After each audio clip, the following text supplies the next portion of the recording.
حضرت امام ابو محمد فرماتے ہیں 3 بڑے عبادت گزار شخص تھے، حج کے لیے روانہ ہوئے، راستے میں ایک غیر مسلموں کی بستی میں قیام کیا۔ یہ بری صحبتوں کی آپ کو ایک نحوست بھی بتاتا ہوں، بندہ پتہ نہیں کبھی کہاں رہتا ہے، کبھی کن کے ساتھ رہتا ہے، سوچتا بھی نہیں ہے۔ غیر مسلموں کی بستی میں رہے، اب اس تینوں میں سے ایک بندے کی ایک عورت پہ نظر پڑی، ایک لڑکی پہ نظر پڑی، بڑی خوبصورت تھی، اس کا اس پہ دل آ گیا۔ ساتھیوں سے کہتا تم جاؤ حج پر، میں ذرا پیچھے آتا ہوں۔ کسی بہانے سے خود رک گیا، وہ ساتھی روانہ ہو گئے۔ یہ پہنچ گیا اس کے والد کے پاس کہ مجھے تمہاری بیٹی سے شادی کرنی ہے۔ کہ میری بیٹی کا مہر تم ادا نہیں کر سکو گے، بہت ہیوی ہے، بہت مہنگا ہے۔ کہ بتاؤ تو صحیح کیا ہے؟ کہ مہر یہ ہے کہ تم اسلام چھوڑ دو اور غیر مسلم ہو جاؤ۔ ساری زندگی جس کی عبادت میں گزری، شیطان نے ایسا حملہ کیا، عورت کا ایک ایسا جال پھینکا اس کے دل پر کہ اس شخص نے اسلام کو چھوڑا اور غیر مذہب اختیار کر لیا۔ حج پہ جا رہا تھا، سفر کون سا تھا؟ حج کا۔ سوچئے شیطان کب کہاں کیسے حملہ کر سکتا ہے، آپ سوچ نہیں سکتے۔ میری زبان نہیں اٹھ رہی ہے مگر اشارے میں بتا دیتا ہوں، طواف کے دوران کیا کچھ ہوتا ہے، ایسی باتیں سامنے آئی ہیں کہ زبان بھی نہیں اٹھتی کہ یار ادھر بھی۔ لیکن شیطان، ہم سمجھتے کعبے کے سامنے کچھ نہیں ہو سکتا، آپ اپنے گھر میں سوچ رہے ہو میں محفوظ ہوں، کعبے کے سامنے بہکاتا ہے وہ، ادھر غلط کام ہو جاتے ہیں، چوری پکڑتے ہوئے نہیں پکڑے جاتے حرم کے اندر ہیں۔ سوچئے شیطان سے کوئی محفوظ نہیں، اپنے آپ کو سیکیور مت سمجھو، اس کی فکر کرنی ہے، دعائیں مانگنی ہے، اس کا علاج کرنا ہے اور اپنے آپ کو ان بری صحبتوں سے بچانا ہے۔ اب کیا ہوا؟ غیر مسلم ہو گیا۔ تھوڑے عرصے کے بعد اس بندے کا اسی مذہب پہ وصال ہو گیا، یعنی کفر پر ہی مر گیا۔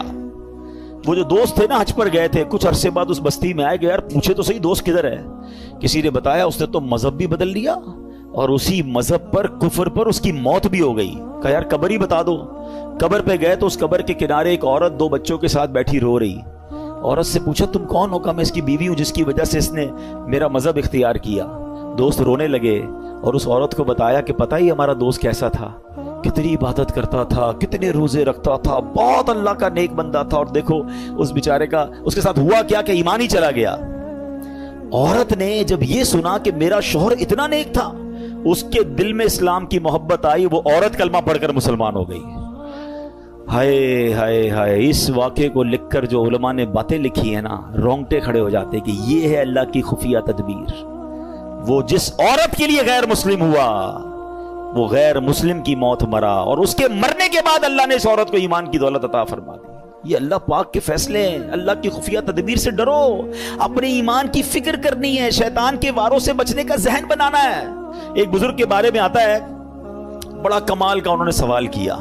ایک بار نیک آدمی کی شیطان سے ملاقات ہو گئی، انہوں نے شیطان سے کہا کہ اے ابلیس بتا میں تیرے جیسا کیسے بن سکتا ہوں؟ Very strange question. ابلیس کہتا ہے پوری دنیا میں آج تک کبھی مجھ سے کسی نے ایسا سوال نہیں کیا، میرے جیسا کون بننا چاہتا ہے؟ کہ بس تو بتا دے تیرے جیسا بننے کا طریقہ کیا ہے۔ ابلیس تو خوش ہو گیا، چلو ایک دوسرا پارٹنر ملا، بھائی کوئی تو ہے جو میرے جیسا بننا چاہتا ہے۔ کہ بہت آسان ہے میرے جیسا بننا، آپ 2 کام کر لیں کہ آپ نمازوں میں سستی کریں اور جھوٹی ہو یا سچی بس زیادہ قسمیں کھایا کریں۔ اور نیک شخص پتہ کیا کہتا ہے؟ میں اللہ تعالیٰ سے وعدہ کرتا ہوں زندگی میں آئندہ کبھی یہ 2 کام نہیں کروں گا۔ شیطان کہتا ہے آپ نے دھوکہ دیا مجھ سے میرا راز لے لیا، میں بھی وعدہ کرتا ہوں کہ آئندہ کبھی کسی کو نصیحت والی بات نہیں بتاؤں گا۔ مگر what we get from that incident، یہ 2 باتیں بڑی خطرناک ہیں، نمازوں میں سستی اور یہ بات پر قسمیں کھانا۔ کچھ لوگوں کا تو تقیہ کلام ہے، اللہ کی قسم، رسول کی قسم۔ ارے بھائی تم سے قسمیں کس نے بولا ہے؟ ہر بات پہ قسم کھانی ہے، سودا بیچنا ہے تو قسم، کیوں قسمیں کھانی ہے؟ پلیز قسموں کی عادت ختم کریں۔ یہ سودا بک تو جاتا ہے قسمیں کھا کے، برکت اڑ جاتی ہے، لیکن پہلی بات زیادہ سیویئر ہے نا، نمازوں میں سستی۔ ہم زبان سے نہیں کہتے مگر ہم زبان حال سے پریکٹیکلی کیا میسج دے رہے ہوتے ہیں کہ اے شیطان جب تک تو بند تھا نا تب تک ہم اللہ کے بندے تھے، تب تک مسجدوں میں جاتے رہے، اب جب تیری باری ختم، اب تو چھوٹ کے آئے گا تو ہم اب تیری بات مانیں گے۔ کیا اس بار بھی ایسا پیغام دو گے؟ نیت کر لیں انشاءاللہ، کچھ بھی ہو جائے اس بار مسجد چھوڑ کے نہیں جائیں گے انشاءاللہ، نمازوں کی پابندی کریں گے۔ یہ شیطان کا وار ہے، وہ پہلے سست کرتا ہے نماز میں، یاد رکھیے گا، پہلے آپ کی جماعت جائے گی، ٹھیک ہے، اس کے بعد وہ کہے گا سنتیں پڑھنے کی کیا ضرورت ہے، نفل پڑھنے کی کیا ضرورت ہے، یہ بڑا مکار ہے۔ آپ دیکھیے پتہ ہے شیطان کے پلاننگ کیا ہوتی ہے، اتنا مکار ہے کہ نمازی کو یہ نہیں بولے گا نماز چھوڑ دے، پتہ یہ پکا ہے بھائی نمازی کہ جماعت چھوڑ دینا یار کوئی بات نہیں، گھر میں بھی تو ہو ہی جاتی ہے، پہلے جماعت چھوڑوائے گا، مسجد سے دور کر دیا، اب کہے گا یار اتنی بڑی نماز پڑھنے کی کیا ضرورت ہے، نفل تو چھوڑ دے، ڈائریکٹ نفل چھوٹیں گے، پھر کہے گا سنتیں چھوڑ دے، سنتیں چھوٹیں گی، اور آخر میں آپ کا فرض بھی چلا جائے گا۔ یہ آپ کے میرے حصار ہیں، یہ عبادتوں کے حصار ہیں، یہ آپ سمجھیے گا۔ آپ کے گھر میں باؤنڈری ہوتی ہے نا، میری نماز کا حصار کیا ہے؟ میرے فرض کا حصار ہے واجب، یہ سمجھ لے باؤنڈری ہے۔ واجب کے بعد ایک باؤنڈری ہے سنت کی، اس کے بعد ایک باؤنڈری ہے نفل کی۔ اگر میں نے نفل پکڑ کے رکھے نا میرے سنت نہیں جائے گی، اگر سنت پکڑ کے رکھے تو واجب نہیں جائے گا، واجب پکڑ کے رکھے تو فرض نہیں جائے گا، اور یہ سب چھوڑتا گیا تو ایک ایک کر کے وہ سب لے جائے گا۔ اچھا یہ ایک اور اس کی مکاری بتاؤں، پہلے تو پلان کرتا ہے کہ کسی نیک آدمی سے کوئی بڑا گناہ کرا دے، شراب پلا دے، بدکاری کروا دے، قتل کروا دے۔ جب یہ دیکھتا ہے نا یار یہ تو کچھ کر ہی نہیں رہا ہے، میری مان ہی نہیں رہا ہے، تھکتا نہیں ہے۔ یاد رکھیے گا اتنا خطرناک اینیمی ہے، اس کو نیند نہیں آتی، ہمیں نیند آتی ہے، ہم اس کو دیکھ نہیں سکتے، وہ ہمیں دیکھ رہا ہے، بلکہ روایتوں میں آیا یہ ہمارے بلڈ میں، ہماری رگوں کے اندر چل رہا ہوتا ہے، اتنا خطرناک دشمن ہے، اور ہم سوئے ہوئے ہیں، ہمیں فکر ہی کوئی نہیں ہے۔ ایک نعرہ لگاتے ہیں شیطان کے خلاف جنگ جاری رہے گی، صرف نعرہ لگاتے ہیں، کمبل اوڑھ کے سو جاتے ہیں۔ او بھائی تیار بھی تو کرو اپنے آپ کو کہ کیسے جنگ لڑو گے، ٹھیک ہے؟ اب جب یہ دیکھتا ہے نا کہ یار یہ نیک نمازی آدمی ہے، نہ شراب پی رہا ہے، نہ بدکاری کر رہا ہے، نہ قتل کر رہا ہے، نہ کسی کو ظلم کر رہا ہے، اب کیا کروں؟ تھکتا نہیں ہے، اب اس کو کہتا ہے عبادت میں اس کی عبادت کم کروا دوں، گناہ نہیں کروا پا رہا نا، اس کے درود کم کروا دوں، اس کی تلاوت کم کروا دوں، اس کی جماعت چھوڑوا دوں۔ اچھا اب دیکھتا ہے یہ بھی نہیں کر پا رہا، اب یہ شیطان کا ایک ایسا آلہ آ گیا ہے کہ جس کے گھر میں ٹی وی نہیں تھا، جس کے گھر میں کبھی فلم VCR نہیں آیا تھا، یار ہم کئی ایسے لوگوں کو جانتے ہیں جنہوں نے کبھی زندگی میں فلمیں نہیں دیکھی تھی، مگر یہ ایک ایسا آلہ آ گیا کہ ایک بٹن دباؤ تو پتہ نہیں دوسری دنیا میں بندہ پہنچ جاتا ہے۔ اب نیک نمازی آدمی سے بھی اس کے ذریعے گناہ کرواتا ہے، میرے ہی پیسے لگے، میں ہی انٹرنیٹ کا بل بھر رہا ہوں، میں نے ہی لاکھوں روپے کا موبائل لیا اور مجھے ہی جہنم میں لے جا رہا ہے، کیا بے وقوفی ہے یار۔ سوچئے یہ شیطان کے وار ہیں، یہ ساری روحانیت منٹوں میں برباد ہو جاتی ہے جب آپ اپنی آنکھیں حرام دیکھتی ہیں۔ اچھا پھر ایک اور کیا کرتا ہے کام، دیکھیں میں آپ کو کچھ شیطان کی چالیں بتا رہا ہوں۔ ایک اور پھر پتہ ہے کیا کرتا ہے کہ اگر آپ کسی نیکی میں بہت ساری نیکی کر ہی رہے ہیں، صدقہ بھی دے رہے ہیں، زکوٰۃ بھی دے رہے ہیں، خیرات بھی دے رہے ہیں، اب اس کا ایک اور وار یہ کہ یار نیکی تو کر لی اس نے، اب یہ کہتا ہے اس کی نیکی برباد کرواؤ۔ اب نیکی برباد کیسے ہو سکتی ہے بھائی، میں نے کر تو لی، نماز بھی پڑھ لی، روزہ بھی رکھ لیا، صدقہ بھی دے دیا، رسید بھی آ گئی، فطرہ بھی دے دیا۔ نہیں جناب، he have some weapons to destroy your all good deeds۔ اب کیسے؟ اب وہ بندے کو کہتا ہے اس کو لوگوں کو بتا، اب ریاکاری شروع کرے گا، ہیں میں ذرا لوگوں کو بتاؤں بھائی میں نے تو بڑی رات کو 5000 روپے خرچہ کیا، میں نے مہنگا والا فطرہ دیا ہے، میں جناب تہجد بھی پڑھتا ہوں، میں تو جناب قرآن 3 بار ختم کیا ہے، اب لوگوں کو بتانا شروع کریں گے۔ سمجھیے یہ بات، یہ شیطان کا بڑا خطرناک وار ہے۔ آج کسی سے ملاقات کرے نا، آئی صاحب کیسے ہیں، طبیعت ٹھیک ہے؟ بس اللہ کا بہت کرم ہے جناب، 2010 میں حج پہ گیا تھا تو 2015 سے 5 بار عمرہ کر چکا ہوں، الحمدللہ ہمارے گھر کے برابر میں جو مسجد ہے اس کی چھت بھی ہم نے ڈلوائی تھی، بس افطاری کا سامان بھی اپنے گھر سے ہی جاتا ہے۔ 5-7 منٹ میں حاجی صاحب نے 15 سال پرانی نیکیاں ساری گنوا دی۔ کیوں بھائی، میں نے تو طبیعت پوچھی تھی آپ سے، یہ کب پوچھا تھا کہ اپنی ذرا بیلنس شیٹ دیجیے۔ اچھا ایک اور عجیب بات ہے، آپ کو 15 سال پرانا حج یاد ہے، کل جھوٹ بولا تھا وہ یاد ہے؟ آپ نے اللہ کی راہ میں 1 لاکھ روپے چندہ دیا وہ یاد ہے؟ 5 لاکھ روپے حرام کے کمائے وہ یاد ہیں؟ یہ سوچئے، یعنی ہم گناہ کر کے بھول ہی جا رہے ہیں اور نیکیاں بار بار ریمائنڈ ہو رہی ہیں، بار بار ریکال ہو رہی ہے، یہ شیطان کا وار ہے۔ یاد رکھیے گا، بزرگان دین کے یہ اقوال ملتے ہیں کہ اپنے گناہ یاد رکھنا اور نیکیاں بھول جانا یہ اللہ کی عبادت ہے، اور ہمارا سرکل ہی الٹا ہے، ہمیں گناہ تو یاد ہی نہیں ہے۔ یقین کریں 1 ہفتہ پرانا گناہ یاد نہیں ہوگا آپ کو اور مجھے، لیکن 25 سال پرانی بچپن کی نیکی بھی یاد ہوگی۔ کیوں؟ یہ شیطان کا وار ہم سمجھ نہیں پا رہے، یہ ہمارے ساتھ گیم کرتا ہے کہ نیکی کر لی نا، پہلے تو کوشش کی نہ کریں، اب کر لی تو چھپانے نہیں دیتا، اور پھر بار بار پہلے تو کہتے تھے نیکی کر دریا میں ڈال، اب نیکی کر فیس بک پہ ڈال، ہیں اور جناب اب تو 1 راشن کا بورا دیتے ہیں، 5 آدمی سیلفی کھچوا رہے ہیں، اس غریب کا بھی مذاق اڑا رہے ہو یار۔ کیوں؟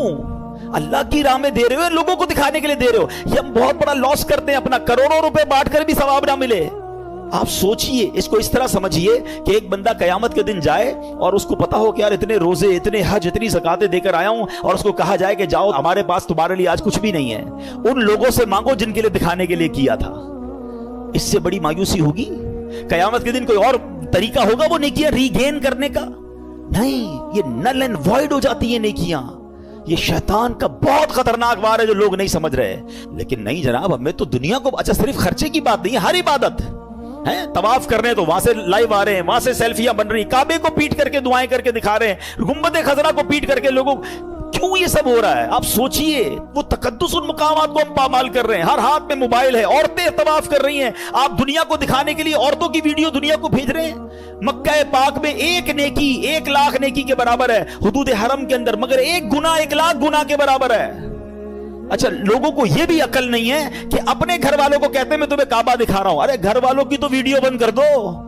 آپ کی گھر کی عورت دنیا پیچھے طواف کرتے ہوئے اس کو دیکھ رہی ہے، وہ کس حالت میں بستر پر بیٹھی سوئی، اچھا گھر کا کوئی فرد بیٹھا ہے، کیوں؟ مطلب اتنا بھی سینس نہیں ہے یار۔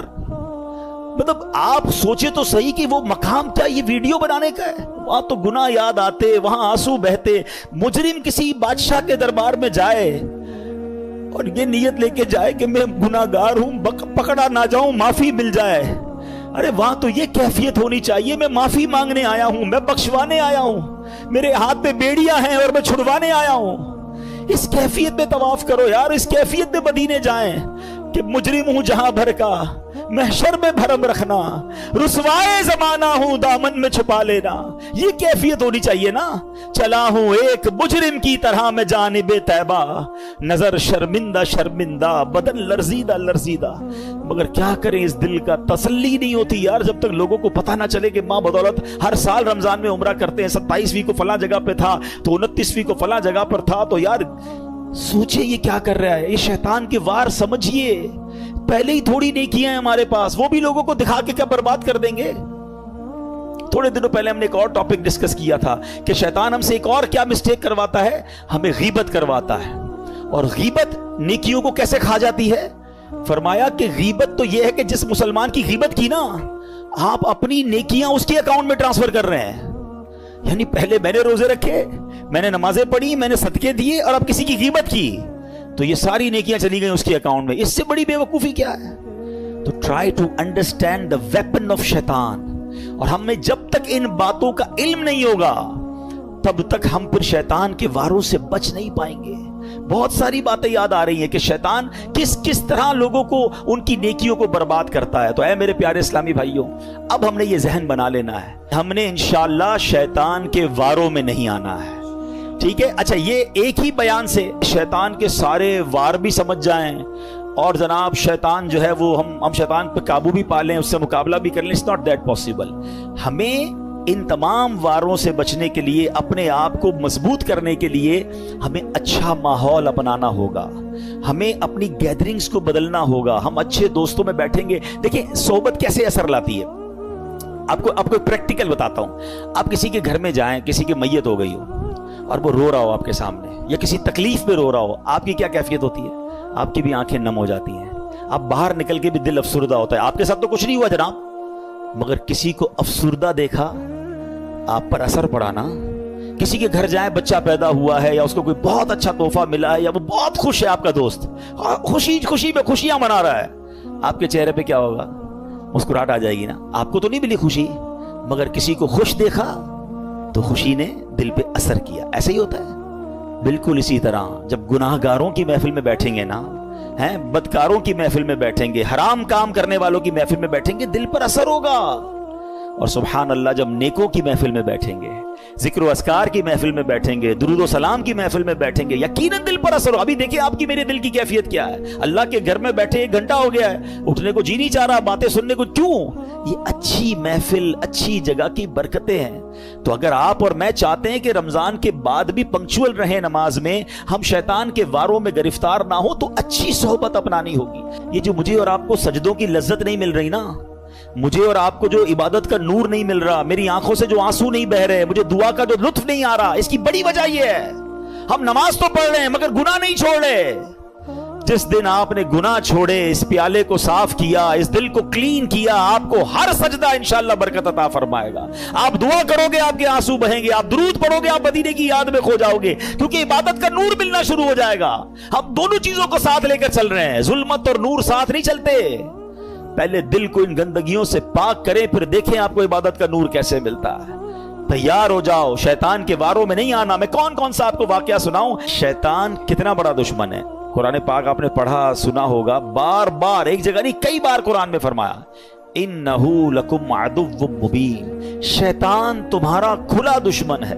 ایک جگہ ارشاد ہوتا ہے اِنَّ الشَّيْطَانَ لَكُمْ عَدُوٌّ فَاتَّخِذُوهُ عَدُوًّا، فرمایا بے شک شیطان تمہارا دشمن ہے اور تم بھی اسے اپنا دشمن سمجھو. پرابلم یہ کہ قرآن بار بار یہ سمجھا رہا ہے کہ تمہیں اس سے دشمنی رکھنی ہے، دوستی نہیں کر لینی، اس کے وار سمجھنے ہیں. دیکھیں دنیا کا دستور سمجھیے گا، جب تک اینیمی کی چالیں نہیں پتا ہوں گی نا، اینیمی کے اٹیکس پتا نہیں ہوں گے کہ کہاں کہاں سے حملہ کرتا ہے. کئی ملکوں کی فوجیں ڈیزائن ہی اس طرح ہوتی ہے کہ اینیمی کے پاس کون سا ویپن ہے، دشمن فوج کے پاس ویپن، ہمارے پاس بھی اس کا توڑ ہونا چاہیے. اس کے پاس ایئر کرافٹ کیسے، ویسے ہی ہمارے پاس، جیسے راکٹ ویسا ہمارے پاس نیوی جیسی. بندہ یہی تو سوچ کے پلان کرتا ہے کہ دشمن کدھر سے اٹیک کر سکتا ہے. تو شیطان کو تو اللہ قرآن میں فرما رہا ہے تمہارا دشمن، اور تم بھی اسے دشمن سمجھو. مگر بدقسمتی یہ ہے کہ بہت بڑی تعداد جو ہے وہ شیطان سے دشمنی نہیں دوستی کر لیتے ہیں. کتنی بری بات ہے. اللہ کا بھی دشمن ہے، ہمارا بھی دشمن ہے، اور اس سے دوستی کر رہے ہیں. قرآن میں ایک جگہ رب ارشاد فرماتا ہے أَفَتَتَّخِذُونَهُ وَذُرِّيَّتَهُ أَوْلِيَاءَ مِن دُونِي وَهُمْ لَكُمْ عَدُوٌّ بِئْسَ لِلظَّالِمِينَ بَدَلًا، فرمایا تو اے لوگوں کیا تم اسے اور اس کی اولاد کو میرے سوا دوست بناتے ہو، حالانکہ وہ تمہارے دشمن ہیں. ظالموں کے لیے کیا ہی برا بدلہ ہے. اللہ فرماتا ہے وہ تمہارے دشمن ہے، دوست مت بنانا. اور یہ اتنا خطرناک دشمن ہے، اتنا مکار دشمن ہے، اس کے ایسے ایسے وار ہیں آپ حیران ہو جائیں گے. شیطان کبھی ادھر سے حملہ کرتا ہے، کبھی ادھر سے. اچھا پرابلم یہ کہ ایک تو شیطان کو پہلے سیویئر دشمن سمجھنا شروع کر دیں. مثال کے طور پہ آپ کو کوئی یہ کہہ دے کہ یار ایک بندہ ہے، اس نے پلان کیا ہے کہ آپ کو مار دے گا. آپ بتائیں کہ آپ سکون سے سو جائیں گے؟ آپ پریشان ہو جائیں گے کہ اچھا میری جان لینا چاہتا ہے. ہاں وہ اس نے بنا پلان کیا ہوا ہے کہ آپ کو اڑا دے گا. اب آپ پولیس کے پاس جائیں گے، آپ اپنے گارڈز رکھنے کی کوشش کریں گے، معلومات کریں گے یار اس کا پلان کیا ہے، کیسے اٹیک کرے گا. دنیا میں کوئی میری جان لینا چاہے، جان لے سکے نہ لے سکے، میری نیند تو اڑا دیتا ہے. تھریٹ آ جائے تو بندہ، کسی کو پرچی آ جائے، کراچی میں تو بہت سارے واقعات چلتے رہتے ہیں نا. ہمارے پاس ہی بیچارے لوگ دعا کے لیے آتے ہیں، بھائی فون آ گیا ہے، فلاں چیز آ گئی ہے، ہوتا کچھ نہیں ہے، اس بیچارے کی نیند توڑ جاتی ہے. اللہ تعالی ہم سب کو عافیت میں رکھے، ان ظالموں کے ظلم سے بچائے، دہشت گردوں کی دہشت گردیوں سے بچائے. مگر these are all examples for all of us, کہ یہ جب ہمارے ساتھ ہوتا ہے تو ہمارا کیا حال ہو جاتا ہے. افریقہ کے کئی ملک جہاں کڈنیپ کی دھمکیاں اور پتہ نہیں کیا کیا چل رہا ہوتا ہے دنیا میں. اچھا آپ میں سے کچھ لوگ ہوں گے کہیں گے یار مجھے تو کوئی دھمکی نہیں آئی. اللہ کا شکر، اللہ کرے کبھی آئے بھی نہ آپ کو. مگر یہ والی دشمنی تو قرآن نے بتا دی ہے نا، یہ دھمکی تو آپ کے پاس موجود ہے، یہ اٹیک، اور یہ دشمن آپ کا بھی ہے. وہ دشمن ہو نہ ہو، یہ دشمن سب کا ہے. قرآن کہہ رہا ہے تمہارا کھلا دشمن ہے. کیا اس کے لیے کوئی پلاننگ کی؟ اس سے بچنے کا کوئی غور کیا؟ اس کے لیے کسی کے پاس گئے کہ یار یہ کدھر کدھر سے حملہ کر سکتا ہے؟ مجھے ایک بات بتائیں، کوئی میری جان لے سکتا ہے دنیا میں، میری دولت لے سکتا ہے، مگر یہ سب چیزیں کم ہے. شیطان میرا ایمان لے سکتا ہے، اس سے قیمتی چیز کوئی نہیں ہے میرے پاس. اگر ایمان ہی چلا گیا تو پھر کیا میرے پاس؟ وہ ایکچوئل اس کا جو الٹیمیٹ گول ہے نا شیطان کا، یہ سمجھنا ہوگا. اس کا الٹیمیٹ گول یہ ہے کہ وہ میرا اور آپ کا ایمان چھین لے اور ہم دنیا سے بے ایمان ہو کر جائیں. اور ایک بات یاد رکھیے گا، سارے روزے، ساری تراویح، ساری عبادت، ساری نمازیں، سارے صدقے، سارے حج، سب کچھ برباد ہو جاتے ہیں اس کے جو ایمان پہ دنیا سے نہیں جاتا ہے. ہاں ایمان ہے تو سب کچھ ہے، ایمان کے بغیر گئے پھر کچھ بھی نہیں ہے. ہاں یہ پہلے سمجھ لیجئے بات کو. میرے اور آپ کی زندگی کا جو سب سے بڑا ٹارگٹ ہونا چاہیے نا، وہ ایمان کی حفاظت ہونا چاہیے. آپ کو پتا ہے اللہ کے نبی علیہ الصلوۃ والسلام کیا دعا کرتے تھے؟ یا مقلب القلوب ثبت قلبی علی دینک. اس دعا کا معنی کیا ہے؟ اے دلوں کو پھیرنے والے، میرے دل کو اپنے دین پر ثابت قدمی عطا فرما، اسٹیڈ فاسٹنس عطا فرما. کون دعا کر رہا ہے؟ جس کے صدقے مجھے اور آپ کو ایمان ملا. یہ میری اور آپ کی تربیت ہے کہ دل بدلتا ہے. اللہ سے مانگو کہ مرتے وقت قلب سلیم رہے، ایمان کی حالت میں دنیا سے جاؤں. اے ایمان والو اللہ سے ڈرو اور نہیں مرنا مگر مسلمان. یعنی یہ جملہ کیسا ہے یار؟ اگر یہ آیت کو سمجھ لیں کہ کہا جا رہا ہے مرنا ہے مگر مسلمان, یہ اس کا مطلب یہ ہوا کہ میری اور آپ کی زندگی کا جو مین ٹارگٹ ہونا چاہیے نا, کہ ادھر سے کوئی چھیننے کی کوشش کر رہا ہے, ادھر سے میرا ایمان چھیننے کی کوشش کر رہا ہے. ایکچولی شیطان ہمارے سامنے اپنے اصلی روپ میں نہیں آتا, اس کے چیلے آتے ہیں, اس کے چیلے چپاٹے اب ہر طرح کے لوگ نکلے ہوئے نا. کبھی چینل پر, سوشل میڈیا پر کوئی قرآن کا انداز بیان کر رہا ہے, کوئی دین کا نیا انداز لے کر آیا ہے, کہیں نہ کہیں سے اٹیک کر کے آپ کا ایمان چھیننا چاہتا ہے. اعلیٰ حضرت امام اہل سنت نے 100 سال پہلے کہہ دیا تھا, سونا جنگل رات اندھیری چھائی بدلی کالی ہے, سونے والوں جاگتے رہیو چوروں کی رکھوالی ہے. یہ تو 100 سال پہلے کا تھا, اب تو کتنے فتنے ہیں. پتہ ہے اعلیٰ حضرت نے کیا کہا, آنکھ سے کاجل صاف چرا لیں یا وہ چور بلا کے ہیں, تیری گٹھڑی تاکی ہے اور تو نے نیند نکالی ہے. ہمیں پتہ ہی نہیں ہے, لوگ ہمارے ایمان کے پیچھے پڑے. ہم کہتے ہیں یار میں تو اس کی بھی سنتا ہوں, میں تو اس کی بھی سنتا ہوں, میں بد مذہبوں کے ساتھ بھی بیٹھتا ہوں, کچھ غیر مسلم دوست بھی بنائے ہوئے ہیں, میں سب کے ساتھ بیٹھتا ہوں. جناب نہیں, ایمان بچانا ہے تو ایسی محفلوں ایسی گیدرنگز کو چھوڑنا ہوگا, سب کی نہیں سننی ہے. ہم اتنے مضبوط نہیں ہیں کسی کی سننے سے. آپ کو پتہ ہے نبی پاک علیہ الصلوۃ والسلام نے حضرت عمر فاروق رضی اللہ تعالیٰ کو تورات پڑھنے سے منع فرما دیا تھا. وہ کون ہے؟ حضرت عمر فاروق. اب بتائیے میری اور آپ کی کیا اوقات ہے؟ بندہ کہتا ہے میں ذرا دوسروں کی کتابیں بھی پڑھوں گا, دوسروں کے دلائل بھی سنوں گا. ارے پہلے مجھے اپنے دین کے بارے میں کچھ پتا نہیں ہے اور میں چلا سب کی باتیں سننے. تو ایمان بچانا ہے تو اس کی فکر کرنی ہے. اچھا اب میں آپ کو شیطان کے کچھ واقعات کے ذریعے سمجھاتا ہوں کہ کیسا مکار ہے, کیسا گیم کرتا ہے. ایک کتابوں میں لکھا, برسیسا نامی ایک شخص تھا اور بہت بڑا عبادت گزار تھا. اس بندے نے 200 سال اللہ کی عبادت کی اور ایک بھی گناہ نہیں کیا. اچھا اب ایسا کوئی نیک بندہ ہو تو شیطان کہاں چھوڑے گا اس کو. یہ میں ایک اور بات آپ کو بتا دوں کہ شیطان نیک آدمی پر زیادہ حملے کرتا ہے. یاد رکھیے گا, جو پہلے ہی کچھ نہیں کر رہا اس کو شیطان نے کہا تو ساڑھا ساتھی ہے, نہ نماز پڑھ رہا ہے, نہ روزے رکھ رہا ہے اور بدکاریاں کر رہا ہے, شراب پی رہا ہے. نہیں, اس کے لیے پرابلم ہے نیک آدمی جو نمازیں پڑھ رہا ہے, جو روزے رکھ رہا ہے, جو نیکی کی نیت کر بیٹھا ہے, جو علم دین سیکھ رہا ہے, وہ بے چین رہتا ہے اس کے بارے میں. تو آپ جتنا دین کی طرف آئے نا, اب تیار ہو جائیں, he will attack you, but انشاءاللہ اللہ کی رحمت سے ہم اپنے آپ کو بچائیں گے. انشاءاللہ ہماری کوئی اوقات نہیں, ہم اللہ سے ہی مدد مانگیں گے انشاءاللہ. اور مانگتے رہا کرو رب سے مدد, کہ اللہ شیطان کے مقابلے میں میری مدد فرما, مجھے طاقت دے, مجھے قوت دے, اور اس مردود کے مقابلے میں مجھے کامیابی عطا فرما. ٹھیک ہے. بہرحال اب شیطان کی تو حالت خراب, 200 سال کوئی گناہ نہیں. شیطان پہنچ گیا اس کے پاس انسانی صورت میں اور جا کر کہتا ہے کہ مجھے آپ کے ساتھ عبادت کرنی ہے. اللہ کا نیک بندہ کہتا ہے مجھے اللہ کی عبادت میں کوئی دوست نہیں چاہیے, میں جانوں میرا رب جانے, مجھے کوئی نہیں چاہیے. اس کا ایک عبادت خانہ تھا, وہ اس پہ عبادت کرتا تھا. اس نے شیطان کو انٹری نہیں دی. اس مردود نے کیا کیا تھا, انسانی صورت میں اسی نیک آدمی کے گھر کے باہر بیٹھ کر عبادت شروع کر دی, ڈھونگ کے لحاظ میں. اب وہ کھڑکی سے دیکھتے پورا دن ہو گیا, رات ہو گئی, عبادت کیے جا رہا ہے. 1 دن 2 دن 3 دن, نہ کھانا نہ پینا نہ سونا.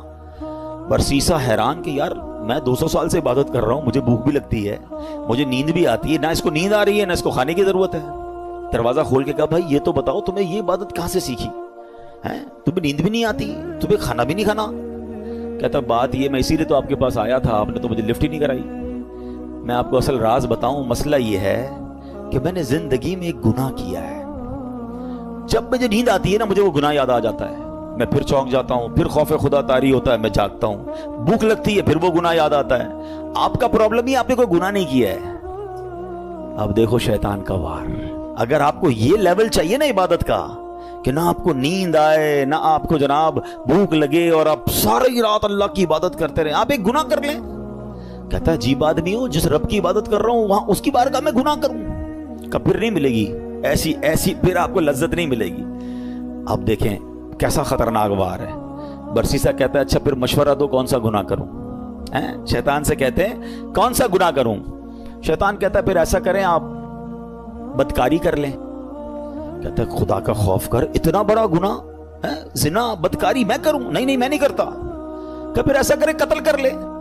کہ کیسے آدمی ہو, میں کسی بندے کو مار دوں قتل کروں؟ نہیں میں نہیں کرتا.